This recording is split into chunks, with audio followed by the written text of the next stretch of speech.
আশা করি আপনারা সবাই ভালো আছেন। আজকে আমার ইউটিউব চ্যানেলের প্রথম লাইভ,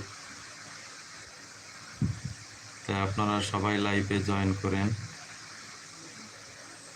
আজকে লাইভে আড্ডা হবে। ফার্স্ট লাইভ, আমার ইউটিউব চ্যানেলের ফার্স্ট লাইভ। আশা করি সবাই ভালো আছেন। তো অবশ্যই যারা লাইভে আছেন তারা অবশ্যই লাইভে যুক্ত হন।